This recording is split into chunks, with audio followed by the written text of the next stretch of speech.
Hello बच्चों, आज हम पढ़ेंगे वैद्युत फ्लक्स। अच्छा टॉपिक है। आप इसे ये कह सकते हैं कि ये अपने 12th फिजिक्स का दिल है, काफ़ी इम्पोर्टेंट है। वैद्युत फ्लक्स के बाद 4th चैप्टर में एक और कॉन्सेप्ट आएगा, चुंबकीय फ्लक्स। वैद्युत फ्लक्स और चुंबकीय फ्लक्स मिलते जुलते ही हैं, सारे कॉन्सेप्ट सेम रहेंगे, सिर्फ फील्ड चेंज हो जाएगा। वहाँ चुंबकीय क्षेत्र होगा, यहाँ पर वैद्युत क्षेत्र। चलिए, तो वैद्युत क्षेत्र को समझने से पहले हम थोड़ा प्रीवियस याद कर लेते हैं अपना। मैंने आपको पढ़ाया कि कोई भी आवेश अथवा आवेशों का निकाय अपने आसपास एक क्षेत्र का निर्माण करता है। इस क्षेत्र को हमने वैद्युत क्षेत्र नाम दिया। इस वैद्युत क्षेत्र को वैद्युत क्षेत्र रेखाओं की सहायता से प्रदर्शित किया जा सकता है। अलग अलग आवेश अथवा अलग अलग आवेशों के निकाय अलग अलग प्रकार का वैद्युत क्षेत्र बनाएंगे, उनका पैटर्न अलग अलग होगा, जिन्हें हम वैद्युत क्षेत्र रेखाओं की सहायता से प्रदर्शित कर सकते हैं। मैंने एक बात और बताई बेटा आप लोगों को कि प्रबल वैद्युत क्षेत्र में वैद्युत क्षेत्र रेखाएं, प्रबल वैद्युत क्षेत्र में वैद्युत क्षेत्र रेखाएं परस्पर पास पास होती हैं, अपेक्षाकृत दुर्बल वैद्युत क्षेत्र के। यानी प्रबल वैद्युत क्षेत्र में पास पास वैद्युत क्षेत्र रेखाएं होंगी और दुर्बल वैद्युत क्षेत्र में दूर दूर क्षेत्र रेखाएं होंगी। ठीक है, इन्हीं बातों को याद करते हुए अब हम वैद्युत फ्लक्स पढ़ते हैं। तो बेटा वैद्युत फ्लक्स क्या है? अगर किसी वैद्युत क्षेत्र में कोई क्षेत्रफल रखा है तो उससे कितना वैद्युत क्षेत्र गुजरेगा, या ये कहें उससे कितनी वैद्युत क्षेत्र रेखाएं गुजरेंगी, इसी को हम वैद्युत फ्लक्स कहते हैं। यानी वैद्युत क्षेत्र तो बेटा अपने सराउंडिंग में सभी दिशाओं में बनता है, अनंत तक भी उनकी पहुंच है। वैद्युत क्षेत्र रेखाएं अनंत तक जाती हैं अगर एकल आवेश हो। पर अगर किसी वैद्युत क्षेत्र में कोई क्षेत्रफल रख दिया जाए, कोई तल रख दिया जाए, तो उस तल से कितना वैद्युत क्षेत्र गुजरेगा या कितनी वैद्युत क्षेत्र रेखाएं गुजरेंगी, इसी को हम वैद्युत फ्लक्स कहते हैं बेटा। इसका काफी उपयोग होगा कि किसी तल से कितना वैद्युत क्षेत्र गुजरता है। तो पहले इस कॉन्सेप्ट को आज समझते हैं। तो मैंने ऊपर लिखा है कि एकांक लंबवत क्षेत्रफल से गुजरने वाली वैद्युत क्षेत्र रेखाओं की संख्याओं को वैद्युत फ्लक्स कहते हैं, अथवा इसी से वैद्युत फ्लक्स की माप होती है। यानी कोई लंबवत क्षेत्रफल है, उससे कितनी वैद्युत क्षेत्र रेखाएं गुजरेंगी। वैद्युत क्षेत्र को किससे प्रदर्शित करते हैं? वैद्युत क्षेत्र रेखाओं से। तो हमने यहाँ पर क्या दिया है कि उससे कितनी वैद्युत क्षेत्र रेखाएं गुजरेंगी, वैद्युत क्षेत्र रेखाओं की संख्या को वैद्युत फ्लक्स कहते हैं। तो इसको पहले समझते हैं कि है क्या। सपोज ये कोई एक समान वैद्युत क्षेत्र, ये कोई एक समान वैद्युत क्षेत्र है। अगर इस एक समान वैद्युत क्षेत्र में कोई क्षेत्रफल रखा है, क्या रखा है? क्षेत्रफल या कहेंगे तल, कोई तल रखा है। तो मैं इसमें एक तल बना देता हूं। सपोज ये कोई मैंने तल बना दिया, अभी मैं छोड़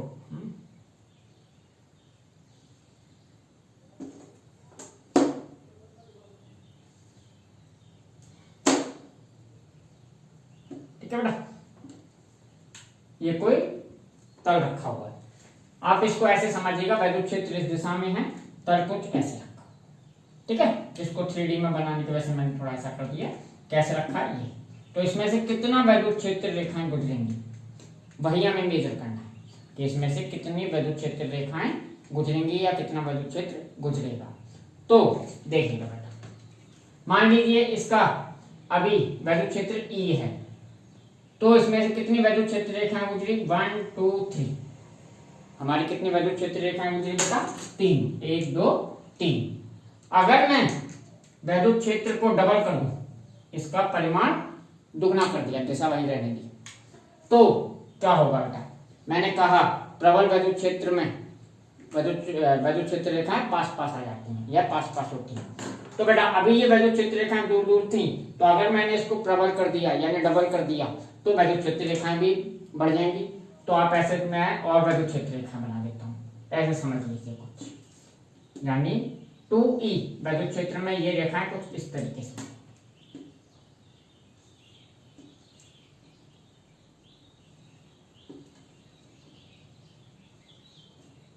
या ये कहें कि अब इस क्षेत्रफल से वैद्युत क्षेत्र रेखाएं ज्यादा गुजरेंगी,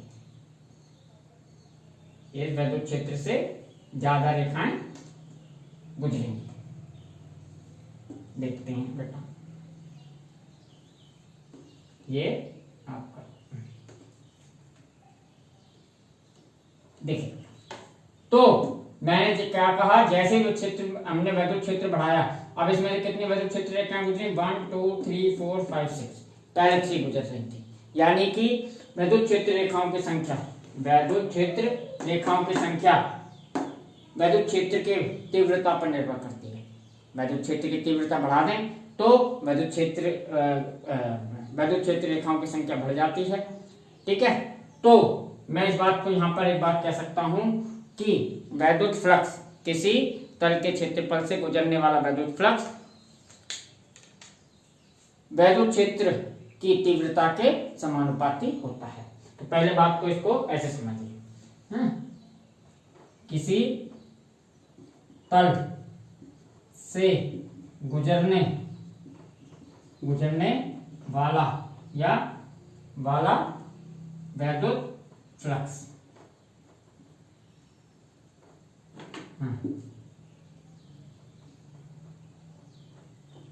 गुजरने वाली वैद्युत क्षेत्र रेखाओं की संख्या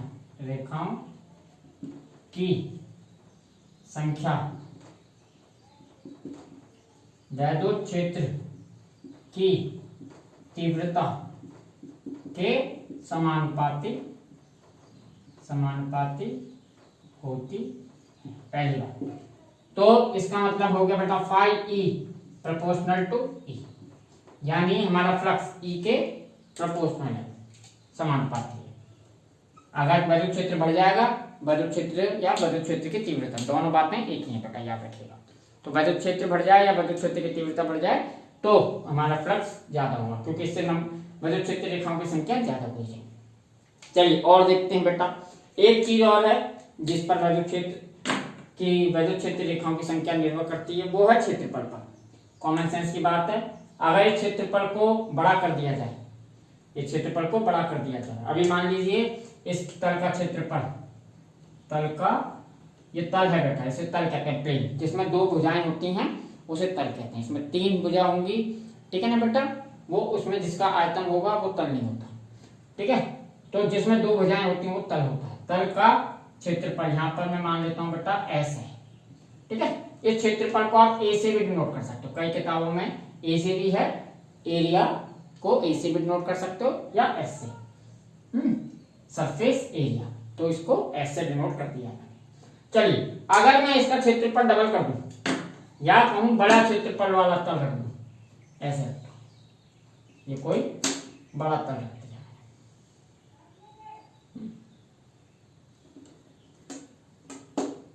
तो देखेंगे आप समझ ही सकते हैं।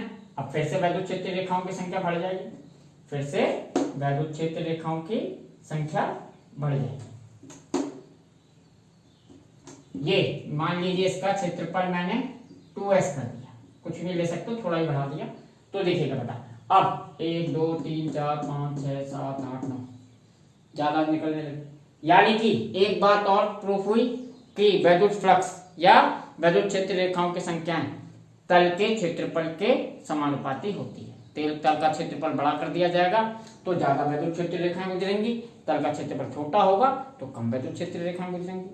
तो इस बात को भी लिख देता हूं कि phi E proportional to S. अब इसको और पढ़ते हैं बेटा, अभी ये पूरी बात नहीं हुई है, देखिएगा बेटा, 2 बातें क्लियर, वैद्युत क्षेत्र के समानुपाती, दूसरी बात क्षेत्रफल के समानुपाती। एक बात और देखिए बेटा, ये क्षेत्रफल ऐसे रखा था, ठीक है, इस क्षेत्रफल से इधर समझा देता हूं मैं आपको, ये कोई क्षेत्रफल है, इसमें मैंने रख दिया ये, तो अभी इसमें से कितनी वैद्युत क्षेत्र रेखाएं गुजरी, 1 2 3 4, ठीक है। अगर इसी क्षेत्रफल को मैं किसी कोण पर झुका दूं, इसी क्षेत्रफल को किसी कोण पर ऐसे झुका दिया, तो झुकाने से क्या हुआ, क्षेत्रफल तो वही रहा, वही तल था, पर देखिए बेटा वैद्युत क्षेत्र रेखा आप 1 2 गुजर रही है, ऊपर वाली और नीचे वाली अपनी हो जाती है। देखिए बेटा, सीधा रखा, लंबवत रखा विद्युत क्षेत्र के, तो अभी 4 गुजर रहे हैं, ठीक है। जैसे ही मैंने इसको तिरछा कर दिया, थोड़ा सा झुका दिया विद्युत क्षेत्र से, तो देखिएगा बेटा विद्युत क्षेत्र रेखाएं कम होगी। तो ऐसा क्यों हुआ ये भी देखते हैं। तो किसी भी तल को विद्युत क्षेत्र में किसी कोण पर झुका देने से उससे विद्युत क्षेत्र रेखाओं की संख्या कम हो जाती है। हालांकि इस तल का क्षेत्रफल नहीं बदला, तल वही था, पर इससे जिससे विद्युत क्षेत्र गुजर रहा था वो एरिया कम हो गया, जिससे विद्युत क्षेत्र गुजरना चाहिए था वो कम हो गया। उसी चीज को हम लिंक करते हैं कि इसमें किस तरीके से उसे लाया जाए। तो बेटा देखिएगा, उसी चीज को प्रूफ करने के लिए मैं यहाँ पहले डायग्राम बना देता हूँ। अब मैं 2D में बनाऊंगा बेटा, ये 3D में था, मैं 2D में बनाऊंगा जिससे आपको समझ आ जाए। मेरा कहने का मतलब है कि ये कोई क्षेत्रफल था, ये ऐसे लंबवत रखा है, ओके बेटा। अगर इसे किसी कोण पर, इसे किसी कोण पर ऐसे मैंने किसी कोण पर इसे झुका दिया, झुकाकर रख दिया, तो हमें दिखाई दे रहा है इसमें कुछ विद्युत, अब इसमें विद्युत फ्लक्स कम हो गया या विद्युत क्षेत्र रेखाओं की संख्या कम गुजर रही है। तो ऐसा क्यों, इसको यहाँ पर कैसे लिंक करना है? तो इसको लिंक करने के लिए बेटा आपको कुछ एक नई कॉन्सेप्ट समझना होगा, जिसे मैं समझाने जा रहा हूँ। पहले आप उसे समझेंगे, तब मैं उसका यहाँ पर लिंक लाऊंगा कि क्षेत्रफल पर किस तरीके से निर्भर करता है। तो देखिए बेटा, इसके लिए कॉन्सेप्ट लिया गया है क्षेत्रफल सदिश। क्या लिया गया है बेटा? क्षेत्रफल सदिश। ये इंपॉर्टेंट है बेटा, एग्जाम में नहीं पूछा जाता पर इसका यूज होगा। क्षेत्रफल सदिश, एस वेक्टर। क्षेत्रफल सदिश क्या है? देखिए बेटा, क्षेत्रफल एक सदिश राशि है। अभी तक आप 11th क्लास तक क्षेत्रफल के बारे में कुछ नहीं पढ़ के आए कि वो सदिश है अदिश है, कोई क्वेश्चन नहीं आया होगा है, या आपने अब तक अदिश ही समझा होगा। पर क्षेत्रफल एक सदिश राशि होती है। क्या होती है बेटा? क्षेत्रफल एक सदिश राशि होती है। मैं लिख देता हूं, क्षेत्रफल एक सदिश राशि। क्या है बेटा? सदिश राशि है, ठीक है। इस राशि क्षेत्रफल कैसे निकाल सकते हैं, क्या रिलेशन है, देखते हैं। अगर मान लीजिए बेटा आपका कोई आयत है और वो एक्स वाई तल में रखा हुआ है, ये सपोज एक्स एक्सिस मान लीजिए, ये सपोज वाई एक्सिस, इसमें कोई आयत रखा हुआ है, मैं आयत मान लेता हूं, ये आयत, ठीक है बेटा। इसकी ये भुजा ए है और ये भुजा बी है। क्या है बेटा? बी। ऐसे तो इस आयत का क्षेत्रफल आपको पता है, ये आयत आप कैसे निकालते थे? अब तक आप निकालते थे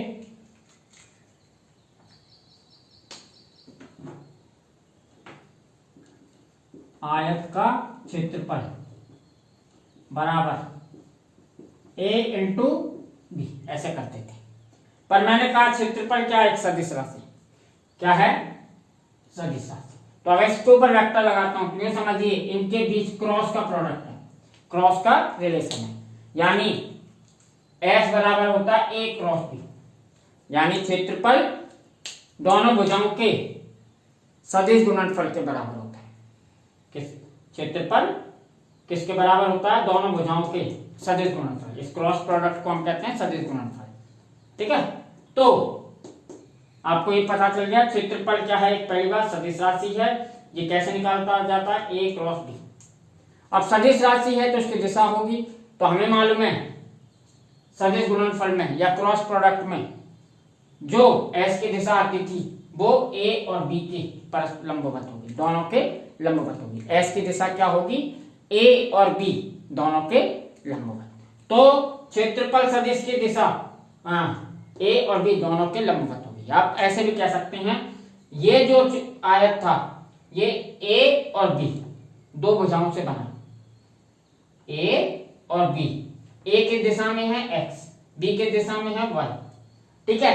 तो हमारा एस इन दोनों के लंबवत होगा। वो कौन सी दिशा होगी? जेड। वो कौन सी दिशा होगी बेटा? जेड। तो यहां पर जेड दिशा, तो मैं यहां लिख देता हूं इस बात को, दिशा जेड और माइनस जेड, मैंने दोनों लिख दी। दिशा इसकी प्लस जेड भी हो सकती है, माइनस जेड भी, हालांकि वो दक्षिण हस्त नियम से निकाली जा सकती है। सदिश गुणनफल की दिशा हम किससे निकालते थे बेटा? सदिश गुणन, इससे, दक्षिण हस्त नियम से। पर आयत, वर्ग, सर्किल यानी वृत्त, इन सतहों को बेटा, इनके बारे में बताता हूं, इनको कहते हैं खुली सतह, इनको कहते हैं ओपन सरफेस। इन सतहों के लिए इसके क्षेत्रफल सदिश की दिशा ए और बी यानी तल, ये तल है, इस तल के लंबवत होगी। पर वो अंदर भी हो सकती है, बाहर भी हो सकती है, यानी प्लस जेड में भी हो सकती है, माइनस जेड में भी हो सकती है, आप कोई भी ले सकते हैं, कोई दिक्कत नहीं है। दिक्कत कहाँ है? बंद सतहों के लिए। तो बंद सतहों के लिए भी एक नियम लिखाऊंगा मैं, दोनों चीजें अभी लिखाने वाला हूं। बंद सतह के लिए दिशा, क्षेत्रफल सदिश की दिशा तल के लंबवत ही होगी, पर उसके केस में हमेशा बाहर की ओर लेंगे। इन सतहों के लिए अंदर और बाहर कुछ भी ले सकते हैं, जेड की जी, प्लस जेड भी ले सकते थे आप, माइनस जेड भी ले सकते थे। तो अभी मैं लिखता हूं आयत का क्षेत्रफल एक और यहां एक चीज लिख देता हूं मैं बेटा, ऊपर लिख देता हूं, यहां लिख देता हूं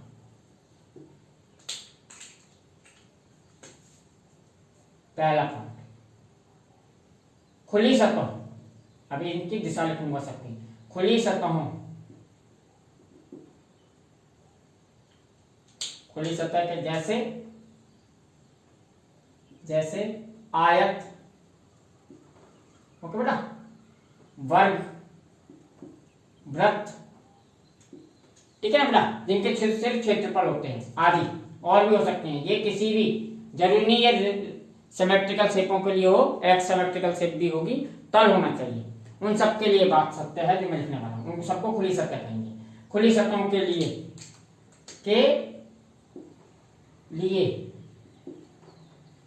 क्षेत्रफल सदिश, क्षेत्रफल सदिश को हम एस से रिप्रेजेंट करते हैं, एस वेक्टर की दिशा तल के क्षेत्रफल के लंबवत तथा अंदर अथवा बाहर दोनों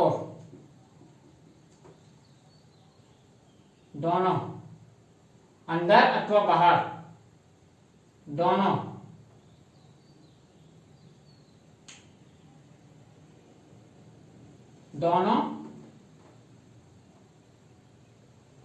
ली जा सकती हैं, अंदर अथवा दोनों अंदर अथवा बाहर दोनों तरफ ली जा सकती है।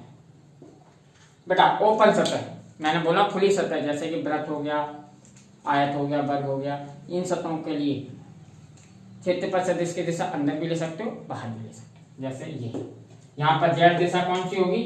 अंदर, ये प्लस जेड बाहर की ओर, माइनस जेड अंदर की ओर। तो आप चाहें तो प्लस जेड ले लीजिए, चाहे इसके लिए माइनस ले लीजिए, आपको फ्लक्स निकालने में कोई गड़बड़ नहीं है, इस रूल को याद रखिएगा।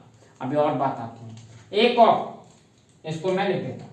तो यहाँ पर एस की दिशा अंदर भी हो सकती है बेटा और बाहर भी हो सकती है, यानी आपकी तरफ लें तो भी चलेगा, अंदर लें तो भी चलेगा, कोई फर्क नहीं पड़ेगा।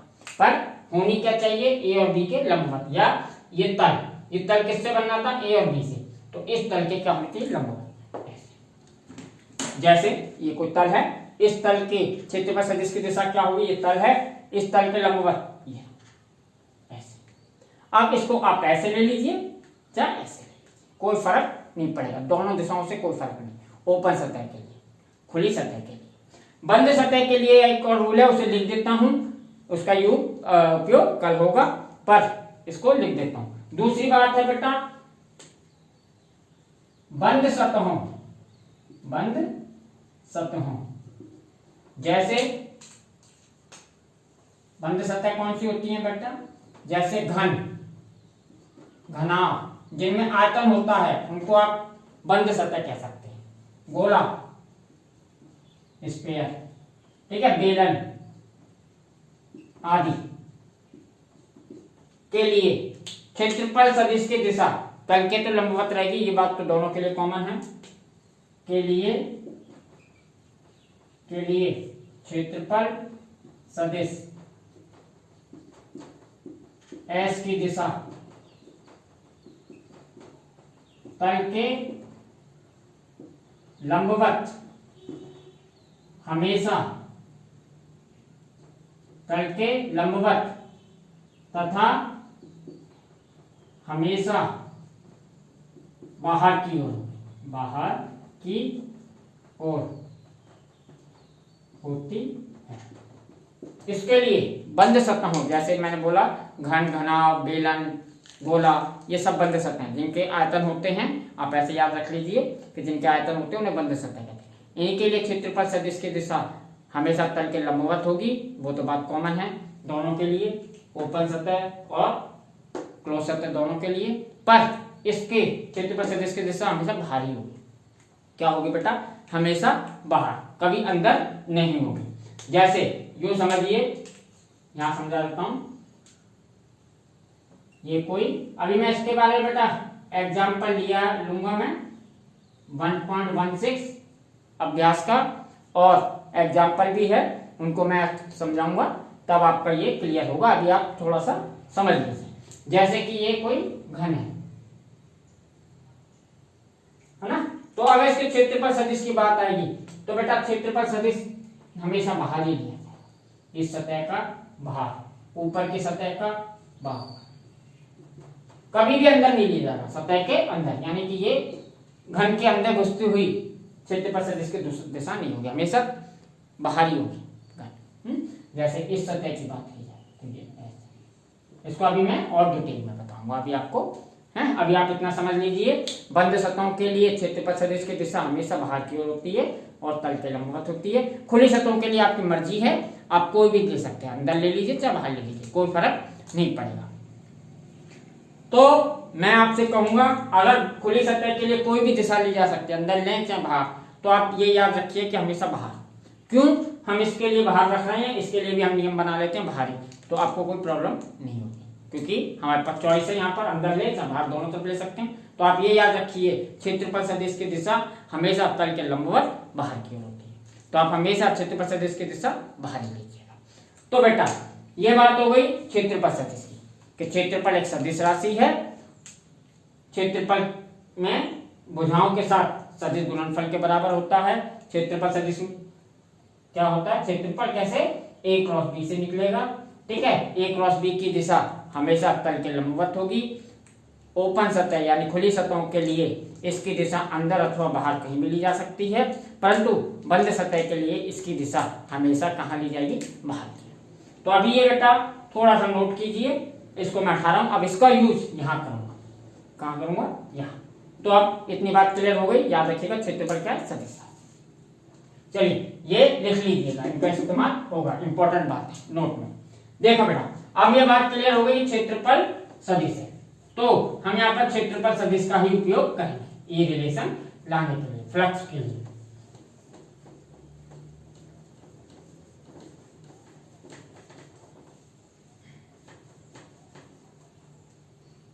चलो ये क्षेत्रफल ऐसे रखा था, तो इसका क्षेत्रफल सदिश किधर होगा, मैंने कहा था ऐसे, तल के लंबवत। तो मैंने इसके लिए क्षेत्रफल सदिश बना लिया, यह है इसका क्षेत्रफल सदिश एक्स वेक्टर, ठीक है। हमने इस तल को वैद्युत क्षेत्र में ऐसे रखा था, वैद्युत क्षेत्र में ये कुछ इस तरीके से रखा था। अगर इसको ऐसे कुछ टिल्ट कर दिया, कुछ झुका दिया, तो क्षेत्रफल सदिश कैसा हो जाएगा, ऐसे तिरछा, ठीक है। तो यहाँ पर क्षेत्रफल सदिश कैसा होगा बेटा, ये हमेशा कैसा रहता है बेटा, तल के लंबवत। हाँ पहले ऐसे था, वैसे लंबवत था, ऐसे कर दिया तो ये ऐसे लंबवत। हमेशा इधर से ये दोनों तरफ से 90, ठीक है। ये वाला कोण ये 90 और ये 90, ये 90 रहेंगे हमेशा, तल से हमेशा लंबवत रहेगा। ये भी 90 था और यहाँ से लेकर ये 90, ठीक है। तब ये तल से लंबवत, ये भी 90 और ये भी 90 हमेशा। चलिए देखिए, अब हम बात करते हैं कि कितना झुका दिया, कोई रिलेशन लाना है। तो मान लीजिए ये वैद्युत क्षेत्र से कितना है, थीटा कोण पर झुकाया हुआ है। हमने ये मान लिया कि ये वैद्युत क्षेत्र की दिशा ये वाली है, तो ये वैद्युत क्षेत्र से सपोज थीटा एंगल बना, मान लीजिए हमने तल को वैद्युत क्षेत्र से थीटा कोण पर झुका दिया, थीटा कोण पर झुका दिया। चलिए बेटा, तो देखिएगा एक चीज,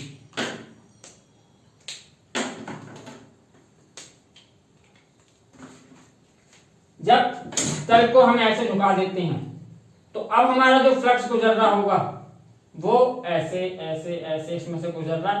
अब हमारा जो इफेक्टिव क्षेत्रफल रहेंगे, कहेंगे प्रभावी क्षेत्रफल, वो इतना रह जाएगा, ये वाला है, ऐसे समझ। अभी हमारा प्रभावी क्षेत्रफल अब कितना रह जाएगा, ये यहाँ से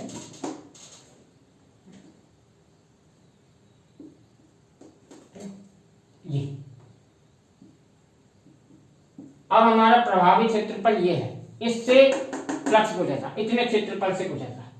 हालांकि क्षेत्रफल कम नहीं हुआ है, बस झुक जाने की वजह से हमारा प्रभावी क्षेत्रफल इतना रहेगा। अब फ्लक्स इतने क्षेत्रफल से गुजरता है, तो अगर ये क्षेत्रफल निकाल दिया जाए तो हम फ्लक्स में रिलेशन ला सकते हैं। तो ये क्षेत्रफल निकालने के लिए बताता हूं। देखिए बेटा, इसका मान लीजिए क्षेत्रफल कितना है, इसका क्षेत्रफल S, ओके।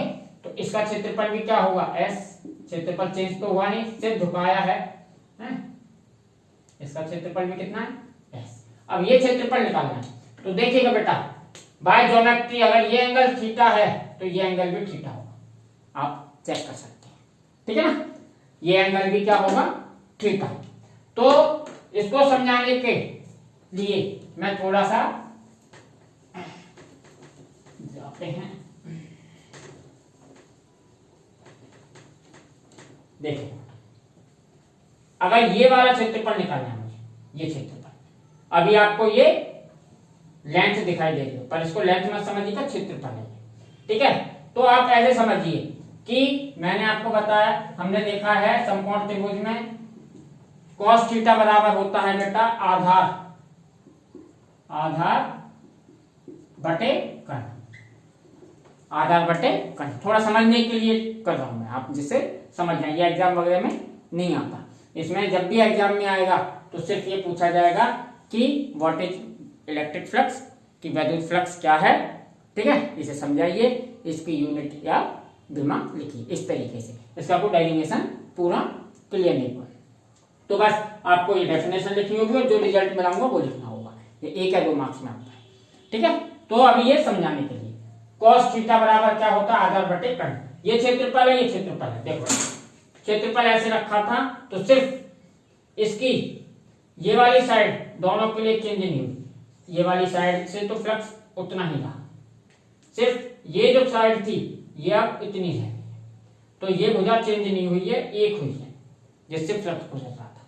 तो आप इसको ऐसे लिख सकते हैं, आधार का क्षेत्रफल बटे कर्ण का क्षेत्रफल, ऐसे लिख दिया मैंने, ट्रिक लगाई है आपको समझाने के लिए, ऐसे समझ लीजिए। तो ये आधार है, ये हमारा कर्ण है, ये बेटा कौन क्या है, कर्ण, ये आधार है, ये 90 है, ठीक है। तो हमारा आधार का क्षेत्रफल क्या आ जाएगा, आधार का क्षेत्रफल, कर्ण का क्षेत्रफल, कर्ण का क्षेत्रफल कितना है, S है, cos थीटा। तो हमारा ये जो क्षेत्रफल आया बेटा, ये आया S cos थीटा, इसका क्षेत्रफल आया S cos थीटा, ठीक है। यानी इसको अगर थीटा कोण पर, किसी क्षेत्रफल को थीटा कोण पर, वैद्युत क्षेत्र से थीटा कोण पर झुका देते हैं तो उसका प्रभावी क्षेत्रफल S cos थीटा रह जाता है। क्या रह जाता है बेटा, S cos थीटा। यानी अब S cos थीटा क्षेत्रफल से फ्लक्स गुजरता है जब इसे किसी कोण पर झुका देते हैं। तो बेटा इस बात को ऐसे भी समझ सकते हैं आप, ये क्षेत्रफल है, इस क्षेत्रफल का एक वैद्युत क्षेत्र की दिशा में घटक क्या होगा, ये घटक एस कॉस थीटा होगा, ये थीटा। तो ये लंबवत घटक की हमें जरूरत नहीं पड़नी, इसलिए हम लंबवत घटक की बात नहीं कर रहे। तो यहां से कंक्लूजन ये निकला कि वैद्युत फ्लक्स क्षेत्रफल सदिश के उस घटक पर निर्भर करता है जो घटक वैद्युत क्षेत्र की दिशा में होता है, या कहेंगे वैद्युत फ्लक्स या किसी क्षेत्रफल से गुजरने वाली वैद्युत क्षेत्र रेखाओं की संख्याएं क्षेत्रफल सदिश के उस घटक पर निर्भर करती है जो वैद्युत क्षेत्र की दिशा में होता है। तो यहां पर ये एस पर निर्भर नहीं करता है, किस पर निर्भर करता है बेटा, एस कॉस थीटा। किस पर निर्भर करता है, एस कॉस थीटा। ये किस पर करता है, एस कॉस थीटा। तो अब यहां पर लिंक लाते हैं, अब इनमें एक रिलेशन लाते हैं। यहां पर लिख देता हूं मैं पहले बात को, यदि तल को वैद्युत क्षेत्र से थीटा कोण पर झुकाया जाता है तो उससे गुजरने वाली वैद्युत क्षेत्र रेखाओं की संख्या, वैद्युत क्षेत्र रेखाओं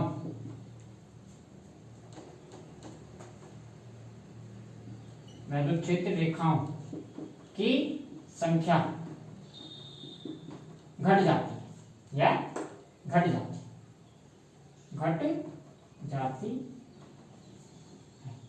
ठीक है, ठीक है। समीकरण 1 और 2 से, यहां पर अगर मैं समीकरण 1 और 2 में एक रिलेशन ला दूं, ऐसे लिख दूं, समीकरण 1 तथा 2 से, समीकरण 1 तथा 2 को लिंक कर देते हैं।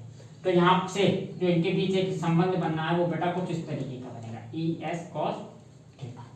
यानी वैद्युत फ्लक्स या वैद्युत क्षेत्र रेखाओं की संख्या वैद्युत क्षेत्र की तीव्रता पर निर्भर करती है और क्षेत्रफल सदिश के वैद्युत क्षेत्र की दिशा में घटक पर निर्भर, वैद्युत क्षेत्र की दिशा में स्थित घटक पर निर्भर करती है। वैद्युत क्षेत्र की दिशा में कौन सा घटक है, एस कॉस थीटा। तो इनमें रिलेशन बनता है बेटा ई एस कॉस थीटा। क्या रिलेशन बनता है, ई एस कॉस थीटा। इसी को कहते हैं वैद्युत फ्लक्स। इसमें जो इंपॉर्टेंट बात है वो मैं लिख देता हूं, ठीक है।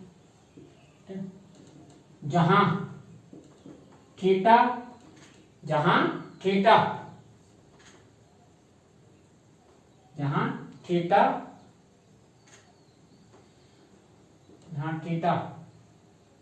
ई तथा एस के मध्य का कोण, इस बात को हमेशा याद रखिएगा। थीटा क्या है, ई और एस के बीच का, ई और एस के बीच का,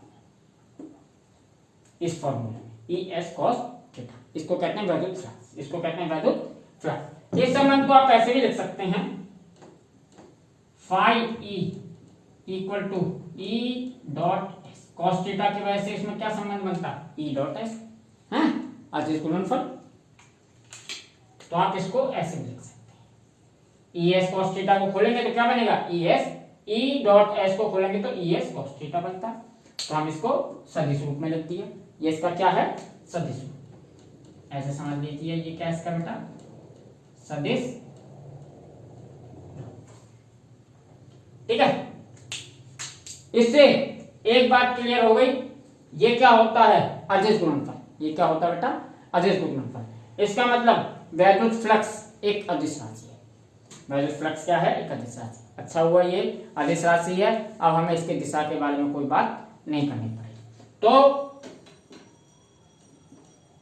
यहां लिख देता हूं, वैद्युत फ्लक्स फाई ई एक क्या है, अदिश राशि, अदिश भौतिक राशि है, एक अदिश राशि है। अच्छा, और इसकी यूनिट, अगर इसकी यूनिट लिखी जाए तो बेटा ई की यूनिट क्या होती है, न्यूटन पर कूलम। वैद्युत क्षेत्र की यूनिट होती है न्यूटन पर कूलम और क्षेत्रफल की यूनिट होती है मीटर स्क्वायर। तो ये इसकी यूनिट होती है, ये इसकी यूनिट होती है न्यूटन पर कूलम मीटर स्क्वायर और ये एक अदिश राशि। ठीक है ना। तो वैद्युत फ्लक्स के लिए ये formula phi E equal to E dot S, E dot S. अब इसको समझते हैं। ठीक है, इस बात को मैं चाहे लिखना, यहाँ पे एक चीज और ऐड कर देता हूं। किसी तल से गुजरने वाला या वाली वैद्युत क्षेत्र रेखाओं की संख्या, रेखाओं की संख्या, संख्या क्षेत्रफल सदिश है या संख्या वैद्युत क्षेत्र की दिशा में, वैद्युत क्षेत्र की दिशा में स्थित, वैद्युत क्षेत्र की दिशा में स्थित क्षेत्रफल, क्षेत्रफल सदिश, क्षेत्रफल सदिश, क्षेत्रफल सदिश के घटक के समानुपाती होती है, समानुपाती होती है। ये बात और लिख लीजिएगा। वैद्युत क्षेत्र रेखाएं, किसी तल से गुजरने वाली वैद्युत क्षेत्र रेखाएं एक तो वैद्युत क्षेत्र के समानुपाती होती है, दूसरी वैद्युत क्षेत्र की दिशा में क्षेत्रफल सदिश के घटक के समानुपाती होती है। इस तरीके से आप इसको याद करेंगे तो हमारा रिलेशन बनता है E H cos theta by E बराबर ई डॉट एस। तो जब भी फ्लक्स निकालना होगा आप इस फॉर्मूले से निकालेंगे, जहां पर थीटा बराबर क्या होगा, ई और एस के बीच का कोण। हम इसके बारे में और चीजें पढ़ेंगे। ठीक है, अभी इतनी बात आपको क्लियर कि वैद्युत फ्लक्स क्या है। वैद्युत फ्लक्स एकांक लंबवत क्षेत्रफल से गुजरने वाले वैद्युत क्षेत्र रेखाओं की संख्या। देखिए बेटा, मैंने कहा एकांक लंबवत वैद्युत क्षेत्र रेखाओं की संख्या। अक्सर का बच्चे सोचने लग जाते हैं कि वैद्युत क्षेत्र रेखाओं की संख्या है तो ये कोई न्यूमेरिकल नंबर है कि 1 2 4 5 100 200 ऐसे निकलती होंगी, पर नहीं बेटा, ये कोई संख्या नहीं है, क्योंकि वैद्युत क्षेत्र रेखाओं की संख्या कोई निश्चित बात नहीं है। मैंने आपको पहले ही बताया था, छोटे से क्षेत्रफल से भी बहुत अधिक वैद्युत क्षेत्र रेखाएं या यूं कहेंगे अनंत वैद्युत क्षेत्र रेखाएं खींची जा सकती हैं। अगर कोई प्रबल वैद्युत क्षेत्र हो तो बहुत ज्यादा वैद्युत क्षेत्र रेखाएं होंगी, दुर्बल होंगी तो कम होंगी। तो इससे कोई निश्चित आंकड़ा नहीं है वैद्युत क्षेत्र रेखाओं का। यह सिर्फ आपको समझाने के लिए बात होती है कि वैद्युत क्षेत्र रेखाएं हैं। ठीक है, तो इसीलिए ये कोई नंबर नहीं आया, वैद्युत फ्लक्स कोई नंबर नहीं है, इसकी यूनिट भी है न्यूटन पर कूलम मीटर स्क्वायर। अगर ये न्यूमेरिकल नंबर होता तो इसके मात्रक नहीं होता, क्योंकि आंकिक नंबरों का तो कोई मात्रक होता नहीं है। तो इसीलिए मैंने ऊपर लिखा है कि एकांक लंबवत क्षेत्रफल से गुजरने वाली वैद्युत क्षेत्र रेखाओं की संख्याओं द्वारा वैद्युत फ्लक्स की माप की जाती है। तो मैंने थोड़ा सा यहाँ पे सेंटेंस भी चेंज कर दिया है। कुछ भी लिख दीजिएगा, कोई गलत नहीं है बात, इतना लिख देंगे तो भी चलेगा, है याद से लिख देंगे तो भी। तो वैद्युत क्षेत्र रेखाओं की संख्याओं से ही हम वैद्युत फ्लक्स की माप करते हैं कि किसी क्षेत्रफल से कितना वैद्युत क्षेत्र गुजरा। चलिए बेटा, अभी इतना और देखते हैं। इसके दो केस बनेंगे कि वैद्युत क्षेत्र पर अब ये कोण पर किस तरीके से वैद्युत फ्लक्स निर्भर करता है। तो इसके लिए अब हम देखते हैं।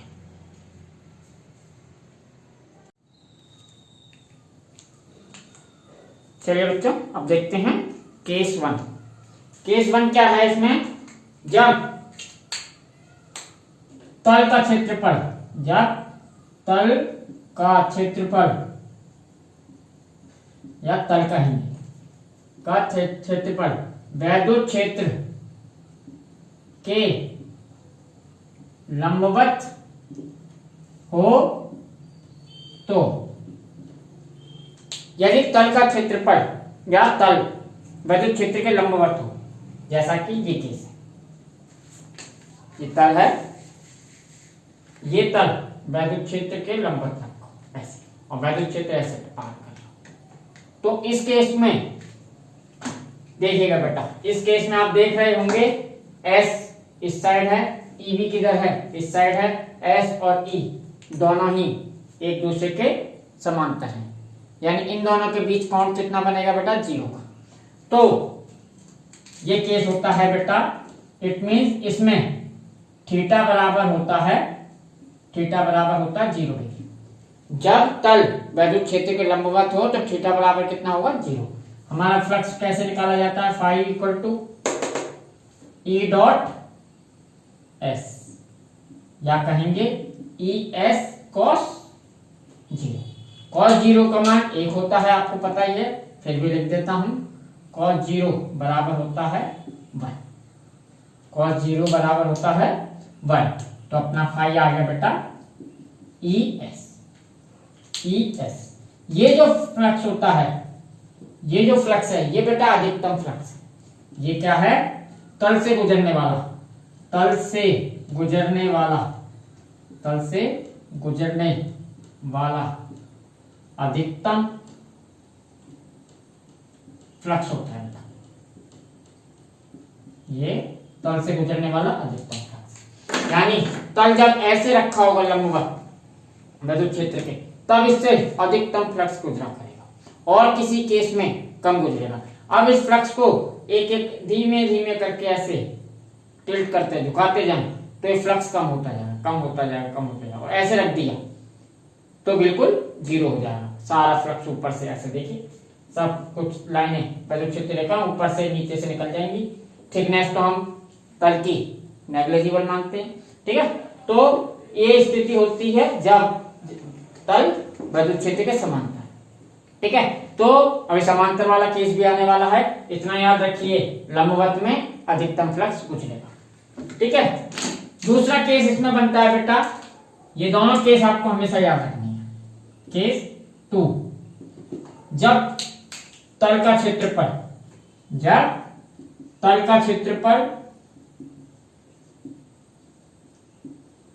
वैद्युत क्षेत्र के समांतर हो तो इस केस में बेटा थीटा बनता है 90। इस केस में थीटा बनता है 90। देखिएगा बेटा, तल समांतर हो विद्युत क्षेत्र के, ऐसे। तो इस केस में ये तल है, इस तल के लंब विद्युत क्षेत्रफल सदिश किधर होगा, ऊपर। क्षेत्रफल सदिश किधर होगा बेटा, ऊपर। ये क्षेत्रफल सदिश वैद्युत क्षेत्र उस दिशा में, क्षेत्रफल सदिश ऊपर है। तो ये जो कोण बनता है वो कितना बनता है, 90 का। तो इस केस में जो थीटा होता है बेटा, इस केस में थीटा बराबर होता है 90 डिग्री। याद रखिएगा, जब समांतर तो थीटा 90। तो इस केस में फ्लक्स निकालें तो phi E equal to E dot S, ये फॉर्मूला होता है फ्लक्स का। ई एस कॉस थीटा कितना है, 90। कॉस 90 कितना होता है, 0। यहां लिख देता हूं, क्योंकि कॉस 90 बराबर 0। तो बेटा फ्लक्स कितना हो गया, 0। तो इस केस में फ्लक्स गुजरेगा बेटा इससे 0। ये होता है न्यूनतम फ्लक्स, तल से गुजरने वाला न्यूनतम, तल से गुजरने वाला न्यूनतम फ्लक्स, ठीक है। तो कॉमन सेंस से भी समझ सकते हैं आप कि जब तल लंबवत हो विद्युत क्षेत्र के तो अधिकतम फ्लक्स गुजरेगा, जब तल विद्युत क्षेत्र के समांतर हो तो न्यूनतम फ्लक्स, या कहेंगे 0 फ्लक्स गुजरेगा। इस को अच्छी तरह से याद कर लीजिएगा, क्योंकि अक्सर का बच्चे गलती कर देते हैं। जब भी सवाल में दिया जाता है तो दिया जाता है कि कोई तल विद्युत क्षेत्र के लंबवत रखा है, इससे गुजरने वाला फ्लक्स कितना होगा, पूछा जाता है। तो बच्चे सोचते हैं हम मैथ की तरह सवाल को ले लेते हैं, फिजिक्स को न्यूमेरिकल जब आप करते हैं तो आप उसे सोच लेते हैं कि मैथ है, तो उसमें लंबवत दे दिया तो आप सीधा बिना सोचे समझे इस फॉर्मूला थीटा बराबर 90 रख दो। पर ऐसा नहीं करना है आपको। जब तल लंबवत तो उसका क्षेत्रफल सदिश विद्युत क्षेत्र के समांतर होगा, इट मींस कि थीटा बराबर क्या होगा, 0, क्योंकि थीटा यहाँ पर E और S के बीच का कोण होता है। तो बेटा सोच समझ के सब कीजिएगा, कॉमन सेंस ज्यादा लगाइएगा, फॉर्मूले याद रखिएगा, पर अपना दिमाग ज्यादा लगाना फिजिक्स में। तो कॉमन सेंस की बात है कि तल ऐसे लंबवत रखा है तो मैक्सिमम फ्लक्स गुजरेगा, इसको ऐसे रख दिया तो सारा फ्लक्स ऊपर या नीचे से गुजर जाएगा। इस ये तो थिकनेस तो होती ही नहीं है तल की, तो इसमें से कुछ ही रहेगी, है ना। तो ये सोचो, तो इसमें दो केस बनेंगे, लंबवत तो थीटा बराबर 0, समांतर तो थीटा बराबर नहीं। चलिए इसमें एक बात और देखते हैं बेटा, कौन आसान सी बात है, उठाता हूं इसे मैं।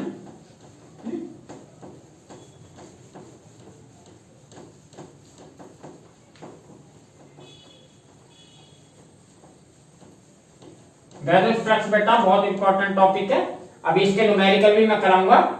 एनसीईआरटी में 4 न्यूमेरिकल दे रखे हैं, 2 एक्सरसाइज में 2 एग्जांपल में, चारों में कराऊंगा जिससे आपके फ्लक्स का कॉन्सेप्ट थोड़ा क्लियर हो जाए, क्योंकि फ्लक्स पर बहुत कुछ बेस्ड है।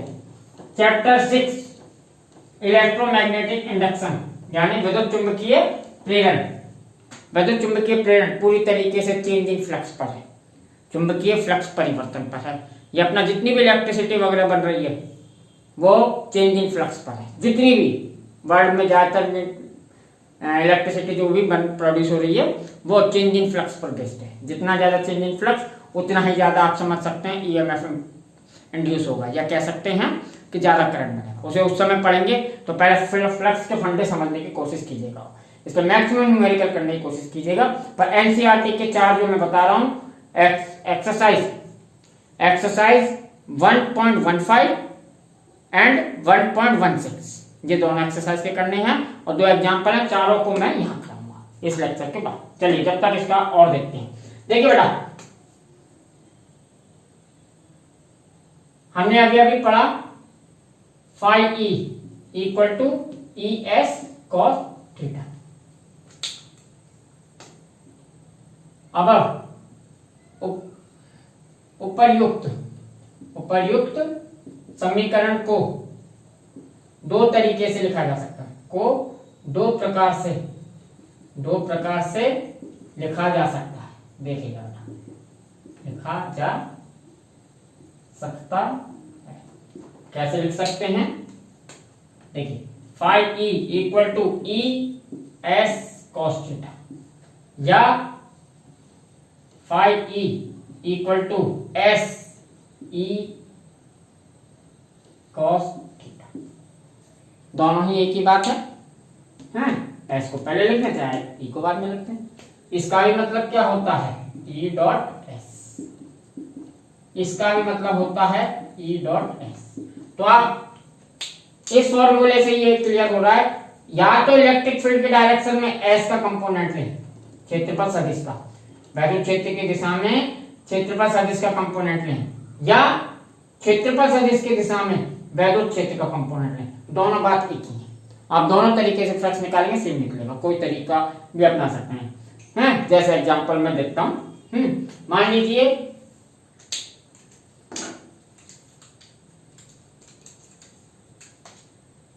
ये कोई आपका तल है,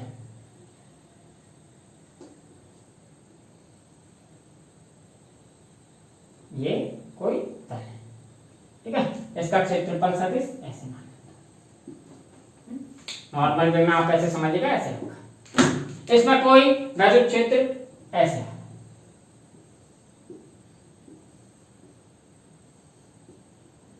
यूनिफॉर्म ही समझिएगा। लाइनें थोड़ी टेढ़ी हैं, पर ये मत समझिएगा वो मेरी हाथ की गलती है, ठीक है, वो मेरी मिस्टेक है। पर आप ये समझिएगा एज कि ये यूनिफॉर्म है, सारी लाइनें पैरेलल है। चलिए तो देखिएगा बेटा, इसका फ्लक्स निकालने के लिए हम क्या करते हैं? मान लीजिए ये वैद्युत क्षेत्र के साथ, चलिए इसको मैं सेंटर से खींच देता हूं तो आपको और आसानी हो जाए। मान लीजिए ये वैद्युत क्षेत्र, क्षेत्रफल सदिश के बीच कोण एस है, ये वैद्युत क्षेत्र की दिशा, वैद्युत क्षेत्र एस है, ये मान लीजिए। तो देखिएगा बेटा, एस का वैद्युत क्षेत्र की दिशा में कंपोनेंट लेना, तो एस का वैद्युत क्षेत्र की दिशा में कंपोनेंट ये वाला होगा, ये होगा ना बेटा, ये होगा एस कॉस थीटा। तो आप वैद्युत क्षेत्र की दिशा में एस कॉस थीटा का इंटू कर दीजिए, फ्लक्स निकल जाएगा। ये वाली बात आ गई। दूसरा एक और वे है, वैद्युत क्षेत्र का क्षेत्रफल सदिश की दिशा में भी आप घटक ले सकते हैं। जैसे ये वैद्युत क्षेत्र था, वैद्युत क्षेत्र ये है, कोई में भी, तो इसका मैं इधर घटक लेना मुझे। तो देखिए बेटा बाय सिमेट्री ये कौन थीटा है, तो ये कौन भी थीटा होगा है, ये कौन थीटा, ये ई की दिशा है, तो इसका ये वाला कंपोनेंट क्या होगा, ई कॉस, ये क्या होगा ई कॉस थीटा।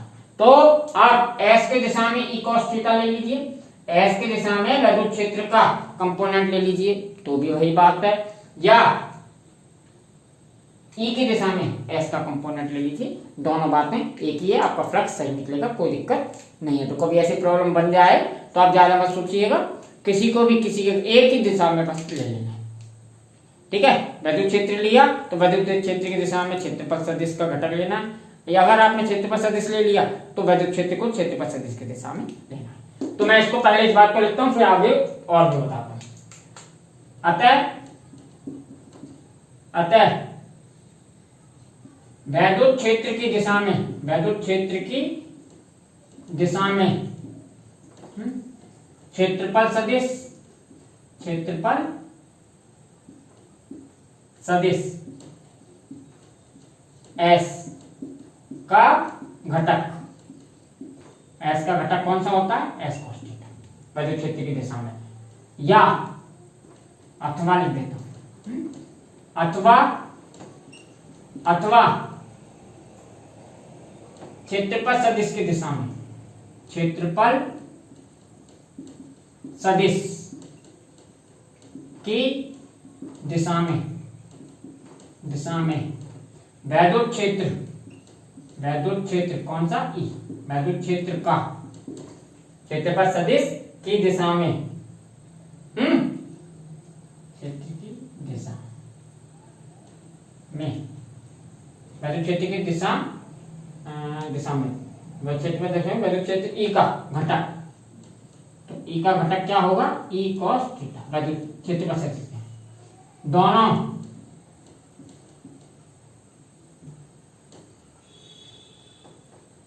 लिया जा सकता है, ठीक है बेटा, कोई भी ले लीजिएगा, ई की दिशा में एस का घटक या एस की दिशा में ई का घटक, कोई भी एक चीज कर लीजिएगा, दोनों फॉर्मूले बन जाएंगे, एक ही चीज है, ठीक है। तो इस बात जो ऊपर एक बात लिखी हुई है, मैंने लिखा है एकांक लंबवत क्षेत्रफल से गुजरने वाली विद्युत क्षेत्र रेखाओं की संख्याओं को विद्युत फ्लक्स कहते हैं। इसको मैं ऐसे ही बदल सकता हूं, कैसे बदल सकता हूं, यहां से अभी लंबवत को काट दिया, अभी क्षेत्रफल को लंबवत नहीं लेता, मैं क्या कर लूं, विद्युत क्षेत्र को लंबवत ले लेता हूं, यहाँ पे क्षेत्रफल ये था, विद्युत क्षेत्र का जो लंबवत घटक है ऐसे वाला वो ले लेता हूं। तो एकांक क्षेत्रफल से गुजरने वाली लंबवत यहां पर ऐड कर दीजिएगा, लंबवत विद्युत क्षेत्र रेखाओं की संख्या को विद्युत फ्लक्स कहते हैं, ये बात भी सही है। तो दोनों ही बातें ठीक है, आप कोई भी डेफिनेशन लिख देंगे कोई फर्क नहीं पड़ेगा, आप चेंज कर लीजिएगा बाद में कि क्षेत्रफल को लंबवत ले लीजिए विद्युत क्षेत्र के, या विद्युत क्षेत्र को क्षेत्रफल के लंबवत ले लीजिए।